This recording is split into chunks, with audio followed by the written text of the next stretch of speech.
Our video today looks at the Heisman Trophy candidates, the 5 frontrunners who ESPN's going to be talking about, everyone's talking about, and 5 of the less talked about candidates who could come out and end up winning the Heisman Trophy if things do turn out their way. To check out our other videos, check out our channel and see everything we've got. Mark Ingram is obviously the #1 candidate in this year's Heisman race so far.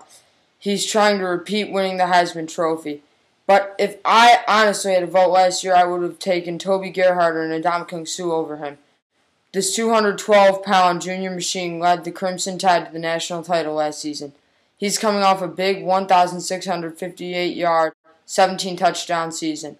He obviously is Alabama's best player, and as of now, the nation's. But the question is, can he repeat his accomplishments this year, or will he disappoint? I see Mark Ingram being a disappointment for the sole reason that I see Terrell Pryor being a very important Heisman candidate, maybe even better than Mark Ingram.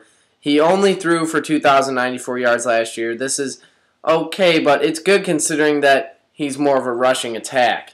He had 18 touchdowns, but 11 interceptions, which is definitely a concern. He almost rushed for 800 yards, 779, and had 7 touchdowns on the ground as well. That's 25 total touchdowns. 2,803 total yards. So they're great stats. He's a great dual threat. The 11 interceptions is a definite problem, but his stiff arm is feared among all defenses. It's better than most running backs, maybe even Ingram's. Maybe even Ingram's. It's a great stiff arm, but Terrell Pryor is definitely a front runner. His Rose Bowl performance was great, and I think that he'll continue that throughout the season. Hopefully he can. Another key leader in this Heisman race is quarterback Christian Ponder of Florida State. He's one of the most regarded players in all of college football because he has already gotten his MBA and he is looking forward to a very good senior season. The Seminoles ringleader threw for 2,717 yards and 14 touchdowns despite being injured for the last 3 games of the season. Christian Ponder is a deadly weapon in the Florida State Seminoles arsenal. Well, after Christian Ponder would be the most highly regarded draft pick by a lot of guys like Kuiper and all them is Jake Locker from Washington, the quarterback. I haven't seen Jake Locker play that much out here in Michigan, Big Ten country. We don't get to see too many of those games, but we hear great things about him. We hear he's got the intangibles. Last year he threw for 2,800 yards, which is a good amount. You know, Ponder obviously could have thrown for more if he hadn't been injured, but he threw for 21 touchdowns, 11 interceptions too, though. You know, there's some concern. He rushed for 388 yards, 7 touchdowns on the ground too, which is just as many as Pryor, which shows you that he does have that versatile double threat to an extent.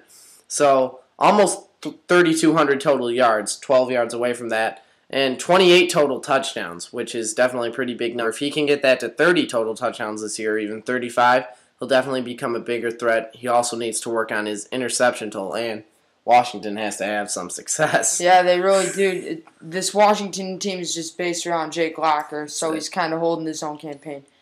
The final front runner in this talk is Jacquizz Rodgers, who is Oregon State's most entertaining player I've ever seen, in my opinion. He's probably their best tailback since Steven Jackson, and he might even be better than Steven Jackson. Jacquizz Rodgers shows tremendous speed for being 5'7". Rodgers is one of the most entertaining players to watch due to his incredible elusiveness. After a 1,440-yard season and 21 touchdowns, Jacquizz is looking forward to being an even better and ultimately gain more respect, giving him a shot to compete for the Heisman Trophy this season. Small guy. Very small. And now on to our 5 players who won't be talked about as much, but they have all the talent they need. They're on a team that can get them there, and they can definitely compete to win a Heisman Trophy this season. One of my selections would be the running back Dion Lewis from Pittsburgh. We saw him. He looked very good. He's fast. He's elusive, and he is pretty strong for his size. He's a small guy. He's more of a quick guy. He rushed for almost 1,800 yards last year, 1,799, 1 yard away from 1,800, and that's just incredible. 2,000 yards in the NFL is a big landmark with 16 games. 1,800 is just a monstrous amount of yards. He only had 17 touchdowns, though. Not the touchdown count that other running backs have had, But this year, hopefully he can bulk up, get down in the red zone, and put more balls into the end zone. Start to give him those TDs. And another thing you got to remember is Deion Lewis was a freshman when he put up these stats. So you got to start thinking, what's he going to do this season? Another key player that a lot of people have been talking about, but I don't think he's getting enough respect, is Boise State's quarterback, Kellen Moore. Definitely. Last year, Boise State's hero was him. He led the team, and he took them to the Fiesta Bowl, and he defeated a powerful TCU team. He threw for 3,536 yards and 39 touchdowns with only 3 interceptions. That's 13 touchdowns for every interception. He is definitely a strong dark horse in this Heisman race. You have to wonder how he's even a dark horse. Those kind of stats. And he hasn't lost in his career, has he? Ever? I don't think he has. I don't think he has. I don't think he has. But after him, another quarterback I'm looking at is Ja'Cory Harris. And you definitely have to ask questions about Ja'Cory due to the interceptions he had last year. He threw a lot of interceptions, mostly because he was a risk taker. He liked to throw the ball downfield. You think back to the Florida State game near the beginning of the year when he led that final drive. He actually had lost feeling in his arm prior to that drive from a big hit. So that sort of shows his toughness. But he's 6'4" and 190 pounds, so he's one of those taller guys, kind of like Pryor. He's not the same athlete that Pryor is, but he definitely can run. Last year he ran for negative yards because of all the sacks with no offensive line from him. But this year, if he's used correctly, he can definitely do some stuff with his legs at that size. And he threw for 33.52 yards last year. So that's a good amount. I mean, that's a strong amount for a team that has a good running back in Miami. And he did a good job throwing the football. He had 24 touchdowns. The interceptions were definitely a problem. He had a lot of picks. But he did have a 140.09 passer rating, which is very strong. And he showed a lot of potential. He was only a sophomore at the time.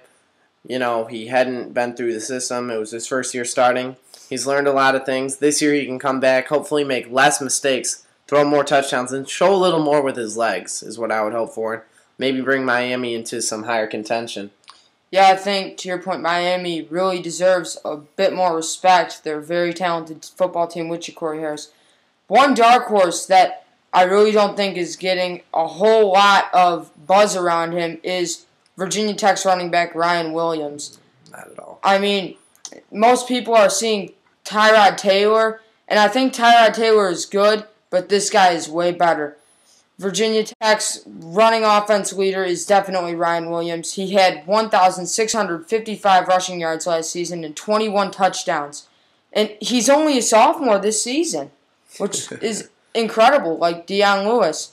So, you got to start thinking what's going to happen to him, down the line, junior, senior year, and even this year if he doesn't go pro. Yeah, that's true. He's definitely a threat. Probably a little better than Tyrod Taylor. I think he's definitely can't really better. throw the ball, but for my final player choice would be another running back is LaMichael James from Oregon.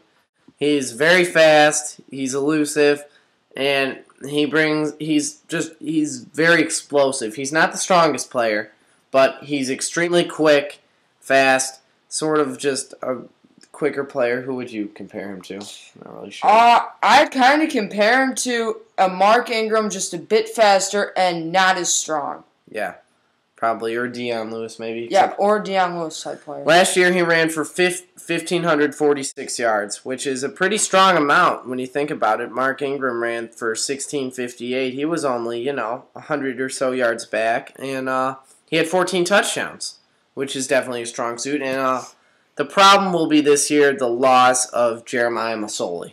They lose that air attack. They lose their option attack that they used with him. They need a quarterback to step in and open up the passing game so that he can get his opportunities and the defense can't stack 8 guys in the box on him. But if they find a passing game, in their offensive line, all 5 starters return? Is that the deal? Yeah, all 5 starters return on the offensive line for Oregon. So that's definitely important for him. The problem will be finding a passing game for him because he's definitely got all the potential that he needs in order to be a strong Heisman player. So that concludes our 5 players that are front runners for the Heisman Trophy. 5 players that are a little less talked about. And check out our channel for more videos we've got. We'll be uploading them all the time. and get ready for September.